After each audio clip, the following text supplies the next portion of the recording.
Oi gente, eu sou a Luane, eu tenho 16 anos, eu sou da Igreja Presbiteriana de Santa Rita do Sapucaí e hoje eu vou falar sobre o diabo, o devocional número 50, e cujo versículo é Mateus, capítulo 17, versículos 14 e 23.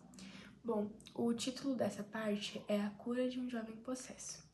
Basicamente, chega um homem a Jesus e ele fala que o filho dele tá sofrendo muito, por muitas vezes cai no fogo e por muitas vezes na água, que a Bíblia fala que ele está lunático e que ele apresentou esse filho dele aos discípulos de Jesus, só que eles não conseguiram curar. Jesus então ele exclama: Ó geração incrédula e perversa, até quando estarei convosco? Até quando vos sofrerei? Trazei-me aqui o menino. Jesus então repreende, o demônio, ele cura o garoto, então depois ele se reúne com os discípulos e fala. Os discípulos perguntam, por que motivo não podemos nós expulsá-los? E Jesus responde, por causa da pequenez da vossa fé. Pois em verdade vos digo que se tiverdes fé como um grão de mostarda, direis a este monte, passe daqui para colar, e ele passará. Nada vos será impossível. Bom, quando a gente fala sobre possessão, é um assunto que tem muitas divergências, né? Que a gente vê cada religião, cada parte mesmo falando uma coisa.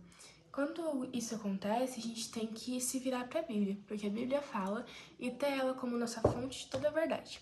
A Bíblia sobre possessão fala que a possessão acontece, que ela existe mesmo, mas que os servos de Jesus estão livres disso. Quando a gente fala sobre isso, tem dois exemplos principais que vêm na nossa mente, que é Pedro e Saul. Pedro, a gente vê quando ele tá conversando com Jesus e tenta convencer Jesus a não morrer na cruz. E aí Jesus fala, né, tem a frase tão conhecida, sai de perto de mim, Satanás. Quando ele fala Satanás é porque realmente o diabo tava ali no meio, só que não era uma possessão. A possessão não é um único modo do diabo afetar a nossa vida. Nesse caso aqui de Pedro, o diabo estava tentando ele. E a gente, como cristãos, né, a gente sabe muito bem como a tentação mesmo para as pessoas que andam com Jesus. Olha, Pedro literalmente andava com Jesus. Pedro vivia o dia a dia dele com Jesus e mesmo assim ele é tentado e ele cai em tentação. Só que a diferença é que a gente tem esse poder de, por meio da presença de Jesus, por meio da capacidade que Jesus nos dá, resistir a essa tentação. Para isso eu queria ler o versículo de Tiago 4:7, que diz: Portanto, submetam-se a Deus, resistam ao diabo e ele fugirá de vocês. Como eu falei, a gente vai resistir ao diabo por meio da submissão a Deus. A tentação ela pode ser vencida quando a gente fica pertinho do Pai. E então, quando a gente submete a Deus, o diabo ele faz da gente. Segundo exemplo que eu falei, né, foi Saul. Saul, ele era possuído por demônios e a Bíblia fala que ele só conseguia dormir quando Davi tocava a harpa para ele e aí essa harpa expulsava os demônios. Nesse caso, era realmente uma possessão. Mas o detalhe que a gente esquece é que a Bíblia em nenhum momento fala que Saul entregou realmente a vida dele a Jesus. E isso é muito louco, porque Saul era um homem batizado e ele mostra pra gente o quanto não adianta toda a moralidade ou a religiosidade que a gente tem na nossa cabeça quando ela não é acompanhada de uma vida seguindo Jesus. Saul nos mostra que não adianta a gente ter ser batizado, a gente ter família na igreja, a gente pagar dízimo, se a gente não entregou a nossa vida de verdade ao Senhor e Salvador, que é Jesus Cristo. Para isso, eu queria ler...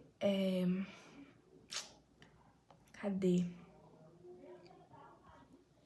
2 Coríntios 6, versículo 14, que fala: Não se ponham em julgo desigual com os descrentes, pois o que tem em comum é justiça e iniquidade. O que comunhão pode ter a luz com as trevas? Que harmonia há entre Cristo e Belial? Belial, nesse caso, que é um deus pagão. A gente está falando aqui sobre não existir a possessão em servos de Jesus, porque a luz e as trevas não coexistem.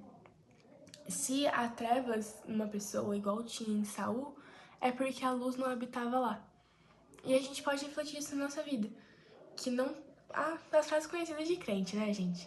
que não tem como servir a dois senhores, não tem como viver uma vida de crente morno. E para fechar, eu queria lembrar do que Jesus fala no finalzinho, que se tiveres fé como um grão de mostarda, direis a este monte, passa daqui para colar, e ele passará. Nada vos será impossível. Quando a gente submete, como está escrito em Tiago, a nossa vida a Deus, a gente torna os planos dele os nossos. E a gente é capaz, a gente é, por meio dele, capacitado de usar tudo isso para a glória dele, porque os planos dele se tornam os nossos.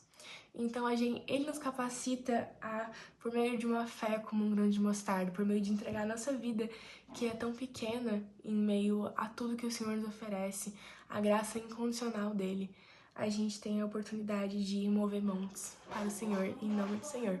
Amém?